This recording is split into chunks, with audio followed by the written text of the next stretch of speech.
여러분, 요즘 나라 걱정에 잠 못 이루는 날들이 많으시죠? 대내적으로는 대통령 탄핵, 대외적으로는 전쟁 등 큰 위기 상황이 이어지면서 우리 모두가 어려운 시기를 겪고 있습니다. 역사적으로 나라가 위기에 처했을 때 내부의 분열과 갈등이 나라를 무너뜨리고 국민에게 큰 고통을 안겨준 적이 많습니다. 최근 주변 분들을 보면 나라 걱정으로 잠을 이루지 못하시거나 스트레스로 인해 불면증과 만성 피로를 호소하는 경우가 많습니다. 저에게 이런 고민을 털어놓으신 분들께는 항상 이렇게 말씀드립니다. 나라 걱정도 체력이 돼야 할 수 있습니다. 거리에서 올바른 목소리를 내고 변화를 이끄는 데는 무엇보다 건강이 우선입니다. 혹시 여러분도 최근 나라 걱정, 불안감, 피로감으로 지치셨나요? 그렇다면 오늘 이 영상을 꼭 끝까지 시청해 보세요. 만성 피로를 극복하고 활력을 되찾을 수 있는 세 가지 해결법과 함께 체력과 면역력 회복에 도움을 줄 특별한 대안을 소개해 드리겠습니다. 여러분, 혹시 이런 사실 알고 계셨나요? 만성 피로는 면역력 저하와 직접적으로 연결되어 있습니다. 어쩌면 피로감은 단순 스트레스가 아니라 만성 질환의 신호일 수 있습니다. 잠만 많이 자도 해결되지 않는 이유는 수면의 질과 우리 몸의 에너지 대사에 문제가 있기 때문입니다. 특히 60대 이후로는 만성질환 발병률이 급격히 높아지고 피로감이 그 시작이 될 수 있다는 사실도 놓치면 안 됩니다. 그럼 만성 피로가 왜 생길까요? 크게 세 가지 원인을 말씀드릴게요. 첫 번째, 에너지 대사 불균형입니다. 에너지 대사 불균형이란 뭘까요? 에너지 대사 불균형이란 쉽게 말해 우리 몸이 제대로 에너지를 만들어내지 못하는 상태를 의미합니다. 몸은 피곤한데 에너지를 써야 할 세포가 제 기능을 하지 못하고 있는 것이죠. 미국 CDC 질병통제예방센터에 따르면 만성피로 증후군의 80% 이상은 세포의 에너지 대사 저하와 관련이 있다고 밝혀졌습니다. 그러면 에너지 대사 불균형이 왜 발생하는 것일까요? 역시나 주요 원인은 스트레스입니다. 스트레스는 코르티솔 수치를 높여 체내 영양소를 빠르게 소모시키는데 이때 미토콘드리아 기능도 손상되며 에너지 생산에 문제가 생깁니다. 또한 과도한 카페인 섭취, 정제 탄수화물 위주의 식사, 수면 부족 등 잘못된 생활 습관도 에너지 대사 불균형을 유발한다고 합니다. 저도 만성 피로를 심하게 겪은 경험이 있는데요. 돌이켜 생각해 보면 회사 업무로 스트레스가 심한 상태에서 매일 커피를 마시고 탄수화물 위주의 과식, 그리고 밤에는 불면증으로 잠을 못 이루었습니다. 밤에 잠을 못 자니 하루 종일 피곤한 상태이고 바쁜 회사 업무를 하기 위해서는 깨어있기 위해 커피를 찾게 되고 저녁에 퇴근하고 과식을 하게 되는 이 악순환의 고리를 끊기란 참 쉽지 않은 것 같습니다. 에너지 대사 불균형은 바쁜 현대인의 대표적인 피로 원인인 것 같습니다. 나이가 젊어도 겉으로 건강해 보여도 세포가 지쳐 있다면 만성 피로가 찾아올 수 있습니다. 두 번째, 면역력 저하입니다. 면역력이란 무엇일까요? 질병으로부터 우리 몸을 스스로 방어하는 능력이지 않습니까? 그런데 면역력 저하는 단순히 감기나 질병에 자주 걸리는 것을 넘어 만성 피로를 유발하는 주요 원인 중 하나입니다. 우리 몸의 면역 시스템이 제대로 작동하지 않으면 세포가 지치고 에너지를 소모해 피로감이 지속되기 때문입니다. 서울대병원 연구에 따르면 면역력 저하는 세포 노화와 염증성 사이토카인 증가를 일으켜 우리 몸의 피로감이 심화된다고 밝혔다고 합니다. 면역력 저하의 원인은 무엇일까요? 역시나 과도한 스트레스, 수면 부족, 영양 결핍이 있습니다. 스트레스는 진짜 만병의 원인인 듯합니다. 또한 알다시피 면역력과 장은 긴밀히 연결되어 있는데요. 면역력 저하의 원인에는 장 건강 문제가 있습니다. 장내 유익균이 줄어들면 면역력의 70%를 담당하는 장 면역이 약해집니다. 마지막으로 만성염증인데요. 만성염증은 우리 몸에서 지속적으로 발생하는 염증을 말합니다. 우리 몸의 면역 체계가 계속해서 염증을 처리해야 하기 때문에 에너지 소모가 증가하면서 피로감을 유발하는 것이죠. 만성염증이 악화되면 암이 되지 않습니까? 현대인이 암이 늘어나는 이유와 만성 피로가 증가하는 이유 모두 다 관련이 있다고 보여집니다. 세 번째, 수면의 질 저하입니다. 수면은 면역력 회복, 호르몬 분비, 세포 재생을 돕는 매우 중요한 시간입니다. 혹시 렘 수면과 비렘 수면에 대해 들어보신 적 있으시나요? 렘 수면은 빠른 안구 운동의 약자인데요. 여러분들은 렘의 의미를 아셨을까요? 렘 수면은 그 이름처럼 눈이 빠르게 움직인 상태에서 발생하며 꿈을 꾸는 대부분이 이 단계에서 이루어집니다. 그럼 비렘 수면은 무엇일까요? 렘의 반대이겠죠. 비렘 수면은 렘 수면이 아닌 나머지 수면 단계로 신체와 뇌가 진정으로 휴식을 취하는 단계입니다. 전체 수면 시간의 약 75에서 80%를 차지합니다. 렘 수면과 비렘 수면 단계에서 몸과 뇌가 회복하는데 이 과정이 방해되면 피로가 쌓이고 만성 피로로 연결되는 것입니다. 그럼 왜 이 렘 수면과 비렘 수면 과정이 방해가 되는 것일까요? 역시나 스트레스도 중요한 원인이겠지만 특히 멜라토닌과 관련되어 있습니다. 알다시피 멜라토닌이란 수면 호르몬인데 햇빛과 나이와 수면 습관과 관련이 있습니다. 이 멜라토닌 분비가 부족하면 잠이 들기 어려워지고 성장 호르몬 분비도 감소해 피로 회복이 더뎌집니다. 대한수면학회에 따르면 한국인의 약 20%가 만성적인 수면 부족을 경험하며 수면 부족은 만성 피로와 직접적인 연관이 있습니다. 이외에 수면의 질 저하의 주요 원인은 전자기기 사용, 스트레스와 불안, 잘못된 수면 습관, 수면 무호흡증이 있습니다. 특히 밤에 자기 전에 핸드폰 사용은 최악의 습관인데요. 자기 전에 핸드폰을 사용하면 스마트폰 화면에서 나오는 청색광, 즉 블루라이트가 우리 몸의 생체 리듬을 방해하고 멜라토닌 분비를 억제하기 때문입니다. 그럼 어떻게 하면 만성 피로를 해결할 수 있을까요? 사실 누구나 알고 있지만 작은 행동, 작은 습관들이 중요합니다. 첫 번째 실천 방법은 규칙적인 생활 습관과 식습관 개선입니다. 규칙적인 생활 습관과 식습관 개선은 만성 피로를 극복하는 핵심 방법입니다. 대부분의 사람들은 피로를 단순히 잠 부족이나 스트레스로 여기지만 불규칙한 생활 패턴과 잘못된 식사가 피로를 악화시키는 경우가 많습니다. 이를 개선하면 몸의 리듬이 회복되고 에너지를 되찾을 수 있습니다. 그래서 군대에 가거나 산후조리원 등에 가면 삼시세끼와 규칙적인 생활 습관으로 잘 자고 몸도 건강해지는 것입니다. 생각해보면 규칙적인 생활 습관이 있던 군대에서 만성 피로를 눈을 씻고 찾아봐도 없었던 것 같습니다. 저뿐만 아니라 주변 동료도 마찬가지였습니다. 그렇다면 어떻게 하면 규칙적인 생활 습관을 가질 수 있을까요?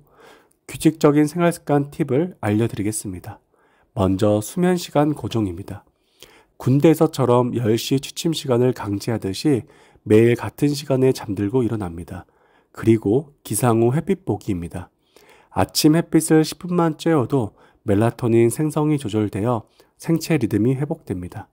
세계적인 뇌과학자가 최상의 컨디션을 가지기 위한 생활 습관 중 제일 먼저 일어나서 산책을 통해 햇빛 보기는 빛 보기가 얼마나 중요한지 알려주는 것이 아닐까요? 다음으로 일정한 식사 시간입니다.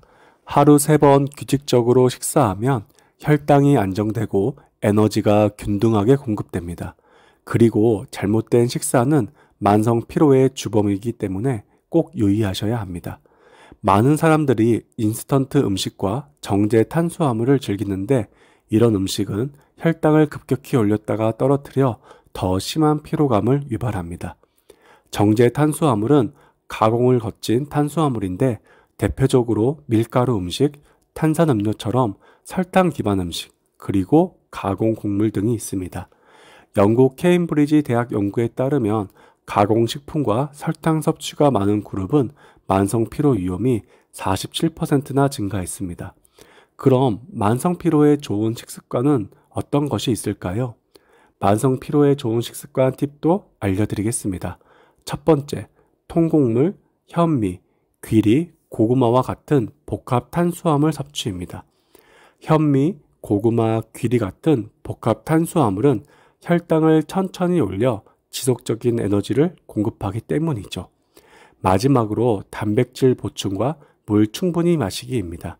계란, 생선, 두부, 닭가슴살은 에너지 대사에 필수적인 영양소를 제공하고 하루 1.5에서 2리터 수분 섭취는 신진대사를 원활하게 하고 독소를 배출합니다. 두 번째, 가벼운 유산소 운동과 심호흡입니다. 운동이 에너지를 소모해서 피곤하게 만들까요? 아니요. 운동이 오히려 에너지를 만듭니다. 만성피로 환자들은 피곤해서 움직일 수 없다는 생각을 하기 쉽지만 가벼운 유산소 운동은 ATP 에너지를 활성화시켜 오히려 피로감을 줄입니다. 영국 심장협회 연구에 따르면 주 3회 20분에서 30분의 가벼운 유산소 운동을 한 그룹은 만성피로 증상이 37%나 개선되었습니다. 왜 유산소 운동이 좋을까요? 가벼운 운동은 체내 산소 공급을 늘려 세포의 에너지 생산을 돕습니다. 운동 중에는 뇌에서 행복 호르몬 엔돌핀이 분비되어 스트레스와 피로를 완화합니다. 그리고 혈액순환이 개선되어 산소와 영양소가 온몸에 골고루 공급됩니다. 가벼운 유산소 운동으로 하루 20분에서 30분 꾸준히 걷습니다. 걷는 동안 몸을 느끼고 호흡에 집중하면 명상 효과도 있습니다. 자전거 타기도 도움이 됩니다. 실내 사이클이나 야외에서 가볍게 페달을 밟으면 에너지 소모와 스트레스 완화에 도움이 됩니다. 스트레칭과 요가도 근육을 이완하면서 산소 공급이 원활해집니다. 스트레스는 만성 피로의 가장 큰 원인 중 하나입니다. 많은 사람들은 직장과 같은 환경에서 지속적으로 스트레스를 받고 있으며 이는 만성 피로 증후군으로 이어질 수 있습니다. 또한 스트레스는 숙면을 방해합니다. 고민과 걱정으로 밤새 뒤척이다 보면 수면의 질이 저하되어 만성 피로가 가중됩니다. 심호흡은 이러한 스트레스를 날리는 마법과 같은 방법입니다. 심호흡은 부교감 신경을 활성화해 몸을 진정시키고 스트레스를 낮추며 만성 피로 회복을 돕습니다. 심호흡 실전법으로는 마인드풀리스 명상이 있습니다. 마인드풀리스 명상은 현재 순간에 집중하는 명상법으로 불안과 스트레스 감소, 뇌피로 회복에 탁월합니다. 마인드풀리스 명상의 방법은 눈을 감고 편안한 자세를 취한 후 숨소리에 집중하며 잡념을 비워냅니다. 하루 10분에서 15분만 투자해도 스트레스 완화에 큰 효과를 볼 수 있습니다. 만성 피로는 가만히 쉬기만 해서는 회복되지 않습니다. 가벼운 유산소 운동과 심호흡은 스트레스와 피로를 효과적으로 관리하는 최고의 방법입니다. 세 번째, 한약과 영양제입니다. 주변에 만성 피로가 심하신 분들이나 체력이 많이 필요한 운동부 학생들은 한 번씩 한약을 꼭 지어 먹죠. 가벼운 한약과 영양제는 부족한 영양소를 채워주고 에너지 대사를 개선하는 데 큰 도움을 줍니다. 특히 한약은 면역력 강화와 체질 개선에, 영양제는 특정 영양소 보충에 효과적입니다.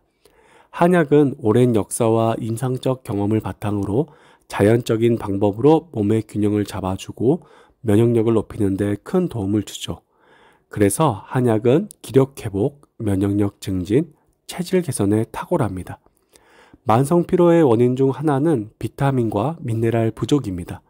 비타민 비복합제와 마그네슘 300에서 400mg을 섭취하면 필수 영양소를 빠르게 보충해 줄 수 있습니다. 하지만 영양제는 섭취해도 체내 흡수율이 떨어질 수 있습니다. 그리고 특정 영양소만 보충하기 때문에 근본적인 면역력 개선에는 한계가 있습니다. 한약은 예로부터 기력을 보충하고 면역력을 강화하는 데 탁월한 방법으로 알려져 있죠. 특히 녹용, 홍삼, 치명과 같은 성분은 기력을 올리고 몸의 에너지를 채우는 데 도움을 준다고 잘 알려져 있습니다. 그래서 왕이나 귀족, 그리고 바쁜 현대인들도 많이 찾는 것이죠. 바쁜 국회의원들이 선거철이 되면 한약이나 녹용 등을 먹으면서 선거운동을 한다고 그러죠. 그런데 노약자나 60대 이상 어르신들 중에는 소화가 약해 한약을 잘 소화하지 못하는 경우가 있습니다. 체육활동이 많은 운동선수나 어린이들은 한약을 먹으면 오히려 속이 더부룩하거나 소화장애를 겪는 경우도 많이 있고 일단 써서 못 먹는 사람들이 꽤 많이 있습니다. 이렇게 한약을 잘 못 드신 분들이나 다양한 영양제를 시도해도 만성 피로가 해결이 안 되시는 분들에게는 오늘 특별한 대안을 소개해 드리고자 합니다. 사물탕 베이스에 녹용이 들어간 한방 제품 면역 대첩을 한번 소개해 드리려고 하는데요. 사실 이 면역 대첩 제품은 초기 샘플 연구 단계에서 품절된 상태인데 그 전에 드시고 효과를 보셨던 분들이 계속 만들어 달라고 요청해서 이번에 특별 한정 수량으로 생산한 제품입니다. 위에서 설명했듯이 효과를 보셨던 분들은 주로 운동부 학생들이나 노년층입니다. 공통점은 한약을 지어도 잘 못 먹는 부모님이나 아이들이 이 제품은 꾸준히 잘 먹는다고 합니다. 최근 나라 걱정으로 스트레스 때문에 밤에 잠도 잘 못 주무시고 자도 피곤을 호소하시면서 한약은 잘 못 먹는다, 어떻게 하면 좋겠는지 문의하는 사례가 많습니다. 저희 집 아이가 운동을 해서 기력 보충용으로 늘 먹였는데 이제 다 떨어져 가서 톡 보냅니다. 녹용이나 한약은 하나도 못 먹는데 이 제품을 잘 먹어서요. 언제 다시 판매될까요? 우리 어머님께서 한약을 지어주셔도 못 드시는데 면역대첩 이 제품은 잘 드시더라고요. 매일 홈페이지 들어가서 확인합니다. 제 출시 날짜 정해지면 꼭 말씀 좀 부탁드려요. 제품을 다시 만들어 달라고 요청한 실제 사례들인데요. 이렇게 다시 출시해 달라는 요청들이 너무 많아서 이번에 한정 수량으로 재생산하게 되었다고 합니다. 그럼 다른 한방 제품들과 차이점이 궁금하실 텐데요. 면역대첩은 면역내과 황혜준 대표 원장님과 한약사 분들이 함께 모여 한의학에서 널리 사용되는 혈액순환과 기력을 보호하는 사물탕을 기본으로 녹용과 여러 한약재들을 특허받은 배합으로 만든 한방 제품이라고 합니다. 또한 한약은 같은 배합이라도 약재가 어디인지 또는 어떤 탕전실에서 제조되었는지에 따라 그 맛과 효능이 달라진다고 합니다. 그런데 면역대첩은 면역력 위주의 한방병원 한의원에서 한약을 만드는 제조 공정과 동일한 방식으로 만들어집니다. 그래서 들어가는 모든 재료가 한약과 같은 높은 품질의 약재를 사용하는 것이죠. 녹용 또한 녹용 중에 으뜸인 러시아산 녹용과 한약재에 들어가는 녹용과 같은 재료만을 고집한다고 합니다. 참고로 러시아산 녹용은 러시아의 혹독한 영하의 추위에서 자라 골지라가 느려 뿔의 조직이 조밀하며 일반적인 사슴보다 그 크기가 더욱 커서 좋은 영양을 품고 있는 최상급의 녹용입니다. 그래도 이 부분이 제일 중요한데요. 좋은 약재라고 하더라도 드셔야 좋은데 많은 분들이 장기간 복용을 못하시죠. 많은 분들이 면역대첩을 찾는 이유는 체력 보충이 필요한 분들이 이 제품은 잘 먹는다에 있습니다. 고품질의 약재에 특허받은 특별한 배합으로 만든 면역대첩. 한약을 못 드시면서 체력 보강이 필요한 아이들이나 부모님들이 주변에 계시거나 만성 피로로 고생하시는 현대인이 있다면 한번 체험해 보세요.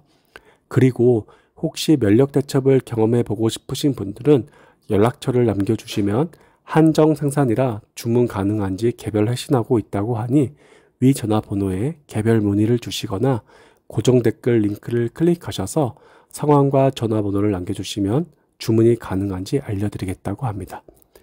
여러분, 자도 피곤하다고 그냥 참고 넘기지 마세요. 나라 걱정도 중요한 일도 건강과 체력과 에너지가 있어야 가능합니다. 오늘 알려드린 3가지 방법을 꼭 실천해 보시고요. 만약 기력 회복이 필요하신 어르신이나 어린이들에게는 면역대첩도 좋은 선택이 될 수 있으니 한번 드셔보시길 추천해 드립니다. 더 궁금한 내용은 댓글로 남겨주시고 좋아요와 구독 부탁드립니다. 여러분의 건강을 위해 함께 하겠습니다. 감사합니다. 피로를 이기고 오늘도 건강한 하루 되세요.